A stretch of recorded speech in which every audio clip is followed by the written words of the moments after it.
లే లేదండి, అసలు సనాతన ధర్మం పట్టించుకునేటోడే లేడు.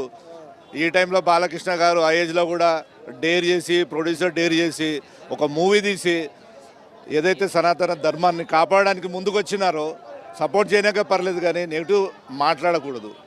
ఈ రోజున్న ఇండియాలో ఉన్న సిచ్యువేషన్స్ అందరికీ తెలుసు. అలాంటి మూవీస్ ఇంకా చాలా రావాలని కోరుకుంటున్నాను.